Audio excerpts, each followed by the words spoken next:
Қыздар, қараңыздар, біз мариновка жасаймыз. Бізде рулькамыз, қойдың артқы аяғы және мұнда бізде қабыртқаны қазір мариновкасын жасайтын боламыз. Мариновка жасаймыз, кейін мына жағын артық жерлерін алып кесіп тастайтын боламыз. Ол үшін бізге не керек болады? Пияз керек. Енді паприка,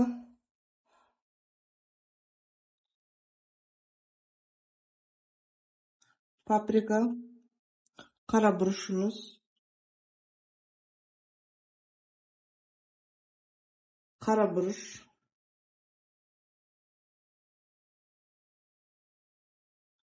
тұз,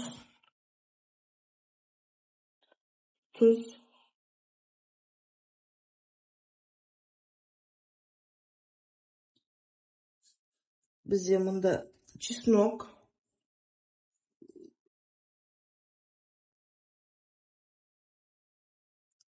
розмарин,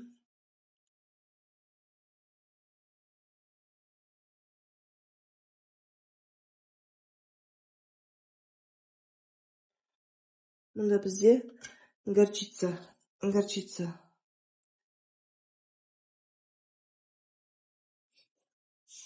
және сұйық майымыз керек болады.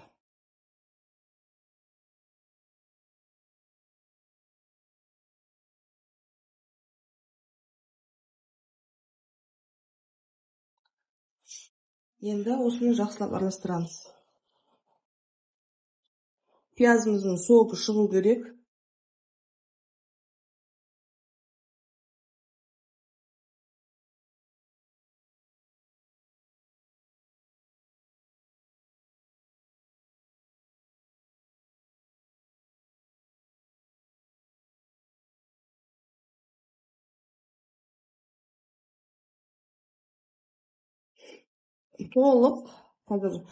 Толық тегіз етіп жағып шығатын боламыз.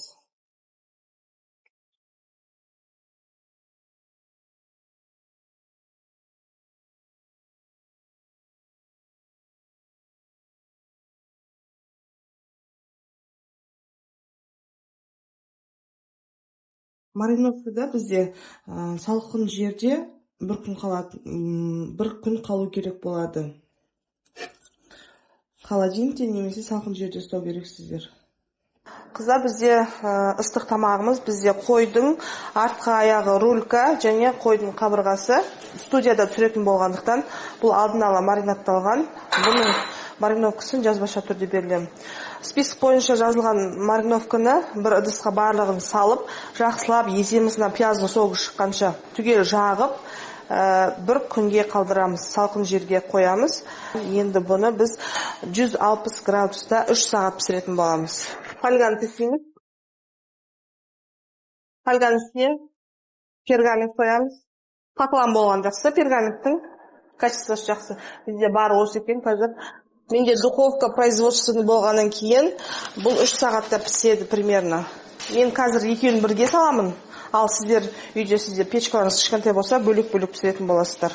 Мұнда бізде қойдың қабыртқасы, сон специально ет сататын жерде тегіз қылып осылай кескізбасаңыздар болады. Және бізде қойдың айттым ғой, жаңағы артқы аяғы ол полный емес, бізде рулька қылып, бізде осы тұрысы 2 килограмм. Және төбедегі сүйегін тоже аралатып кескізіп аласыздар. Енді бұл пияздың барын алып тастаймыз. Екеуін пістіру енді бір семьяға көп болады. Бір 10-12 адамдық порция мысалы үшін. Мынау бізде 10-12 адамдық порция болса, мынау бізде 10-12 адамдық порция. Көресіздер ғой өздеріңіз. Осыны жақсылап орайтын боламыз. Айтып кеткендей, пергаменттің поклан фирмасы жақсы пергамент. Жақсылап ораймыз. 160 градуста 3 сағат, 3-3,5 сағат пісетін болады. Ал бисмилла деп духовкаға саламыз. Бисмилла.